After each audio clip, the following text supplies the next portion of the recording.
Início. O Art Nouveau teve início com o arquiteto Arthur McMurdo, um rico e jovem arquiteto e designer nos períodos de 1883 a 1888. Foi um sucesso de curta duração, começando por volta de 1883, enfrentando uma oposição formidável de 1900 em diante. Características: caracteriza-se por formas assimétricas derivadas da natureza e manipuladas com obstinação e vigor. Recusa-se a aceitar qualquer ligação com o passado, mesmo tendo precursores visíveis. A ordem baseada no intelecto é uma das coisas contra as quais o Art Nouveau se colocava, e a seleção consciente dos estilos do passado a serem imitados representava aquele princípio de ordem forçada. A introdução feminina nos objetos é um dos gostos padrões do movimento. Assim, apresenta linhas sinuosas. Tinha ferro como um dos materiais favoritos. Art Nouveau simplista. Uma certa disputa começou a ser instaurada no movimento Art Nouveau. De um lado, os defensores do padrão totalmente decorativo e naturalista, como René Wiener, e do outro, os abstracionistas, que defendiam uma representação mais simbólica à natureza, como Henri van de Velde. Para exemplificar a diferença, podemos pegar como padrão duas encadernações de livros da época. A figura 1, assim como a figura 2, visivelmente apresentam um padrão clássico decorativo do Art Nouveau. Visivelmente, as formas assimétricas e curvas onduladas, que são obrigatórias, possuem uma boa representação naturalisticamente. Desenho realizado por Camille Martin, em 1884, inspirado em René Wiener. Dentro do movimento, a versão mais simplista começou a ganhar destaque com Henri van de Velde, grande autor desta vertente.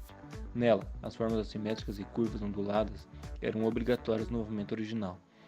São representadas abstratamente, através de símbolos, trabalhos somente gráficos e formas simplificadas em móveis principalmente. Mesmo nenhuma das difusões do movimento sendo totalmente originais, de um lado defendia-se um ornamento mais abstrato do que imitativo, como Émile Gallé colocava.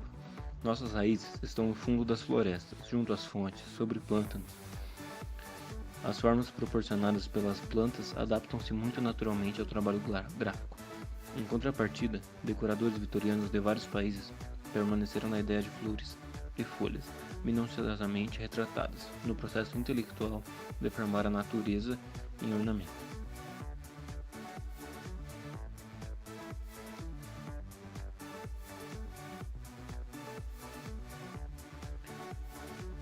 Um dos argumentos que justificavam a difusão do Art Nouveau simplista era de que o embasamento do movimento, como um todo, voltava-se para a natureza, pois necessitavam-se formas que expressassem o crescimento anti-intelectual mais sensorial, não feito pelo homem, formas orgânicas e não cristalinas, ou seja, sem a necessidade exagerada de usar o processo intelectual na perfeita imitação.